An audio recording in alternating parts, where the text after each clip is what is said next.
Hey nerds, Fino here with a guide for the penultimate exhibition quest against First Hassan. He's in a bit of a bind because he's really fighting two enemies, you and his own crap subordinates. Hassan spawns alongside two lesser Hassans, which he needs to dispose of while fending you off. This, as you might imagine, is an exhausting process. First Hassan starts with a huge damage reduction buff, but he loses a stack every time he team kills. He does this on a skill, and when he does this, he gains an effect based on which Hassan he killed. Cloaked Hassans give a heal, generic ones give a crit buff, and the small ones increase attack and give a charge.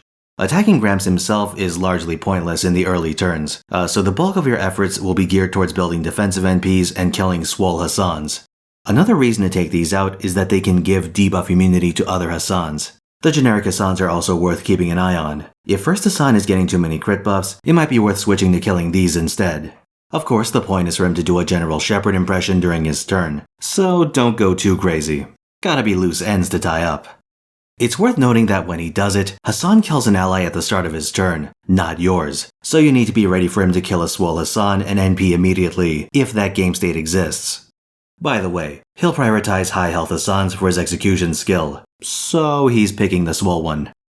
For his part, Gramps will go to town on your leftmost character. As expected from this hardcore traditionalist, he must play by early FGO rules. He also has an increased death chance and your slot 1 servant is in constant danger. However, there is a way to exploit this. BB has an abnormally low death rate for a playable character, comparable to enemy servants. This means that as long as you can survive the damage portion of Azrael, she can safely tank it.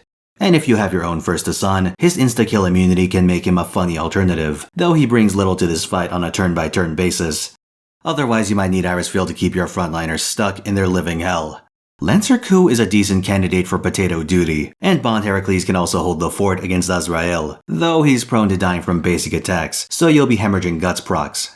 For non-Heracles picks, Holy Shroud of Magdalene, Iron Will Training, and Volume in Hydregerum are solid options for your slot 1 character. People have had success with buff stacking setups using a caster like Xuanzang or Ilya. You dump buffs, switch them into your final slot, and waste time until Hassan blows all of his stacks. Then you 2-turn him, barring bad RNG. Speaking of which, after his first bar breaks, Hassan will gain a buff each turn that gives him evasion against the card type. This goes for the entire turn, so you're stuck waiting if the stars don't align. To my understanding, it's completely random, so you can get screwed pretty hard. On a side note, this Gramps has the same passives as the playable version, meaning insta-kill immunity and very high charm resistance, something to keep in mind. But yeah, kill Gramps and the fight ends. You don't have to worry about the spare Hassans.